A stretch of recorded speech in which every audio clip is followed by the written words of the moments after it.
ನಮಸ್ಕಾರ ಎಲ್ಲ ರೈತ ಬಾಂಧವರಿಗೆ ಎಲ್ಲರಿಗೂ ನಮಸ್ಕಾರ. ನಾವು ಈಗ ಬಾತಿ ನಿಯರ್ ಹೈವೇ ಬ್ರಿಡ್ಜ್ ಏನಿಲ್ಲ, ನಿಯರ್ ಹೈವೇ ಇದ್ದೀವಿ. ಈಗ ನಮ್ಮ ಸುರೇಂದ್ರನವರು ಕಳೆದ ಒಂದು 8ರಿಂದ 10 ವರ್ಷದಿಂದನೂ ಸಹ ಇವರು ಸಾವಯವ ಕೃಷಿಯಲ್ಲಿ ಅವರು ಇನ್ವಾಲ್ವ್ ಆಗಿ ಅಡಿಕೆ ತೋಟವಾಗಲಿ ಪ್ರತಿಯೊಂದು ತೋಟಗಾರಿಕೆ ಬೆಳೆಯನ್ನು ಸಮಗ್ರವಾಗಿ ಎಲ್ಲ ಬೆಳೀತಾ ಇದ್ದಾರೆ.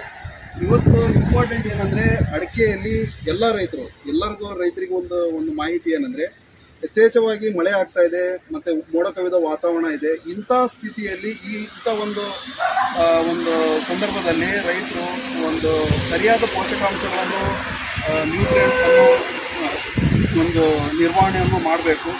ಈ ಸಮಯದಲ್ಲಿ ಪ್ರಮುಖವಾಗಿ ಒಂದು ಪ್ರಥಮ ಪೋಷಕಾಂಶ, ಸೆಕೆಂಡ್ರಿ ನ್ಯೂಟ್ರಿಯೆಂಟ್ಸ್, ದ್ವಿತೀಯ ಪೋಷಕಾಂಶ ಮತ್ತು ಮೈಕ್ರೋ ನ್ಯೂಟ್ರಿಯೆಂಟ್ಸ್, ಈ ಮೂರು ಸಮರ್ಪಕವಾಗಿ ಪ್ರತಿಯೊಂದು ಪೋಷಕಾಂಶಗಳನ್ನು ಒಂದು ನಿರ್ವಹಣೆಯನ್ನು ಮಾಡಬೇಕು. ಈ ಸಮಯದಲ್ಲಿ ಮುಖ್ಯವಾಗಿ ಈ ಒಂದು ಶೀತದ ವಾತಾವರಣ ಮತ್ತು ಏನಂದರೆ ಉಷ್ಣಾಂಶ ಟೆಂಪ್ರೇಚರ್ ಒಂದು ಕಡಿಮೆ ಆದ್ದರಿಂದ 22-23 ಡಿಗ್ರಿ ಸೆಲ್ಸಿಯಸ್ ಇರೋದ್ರಿಂದ ಗಿಡಕ್ಕೆ ಬೇಕಾಗುವ ಒಂದು ಪೋಷಕಾಂಶಗಳು, ಅದರಲ್ಲಿ ಪ್ರಮುಖ ಪೋಷಕಾಂಶ ಏನಂದರೆ ಸಾರಜನಕ ಜೊತೆಗೆ ಕ್ಯಾಲ್ಸಿಯಂ ಮತ್ತು ಪೊಟ್ಯಾಷ್, ಈ ಮೂರು ಒಂದು ಸಮಗ್ರ ಪೋಷಕಾಂಶಗಳ ಒಂದು ನಿರ್ವಹಣೆ ಮಾಡೋದ್ರಲ್ಲಿ ಉತ್ತಮ ಇಳುವರಿ ಪಡೆಯಬಹುದು.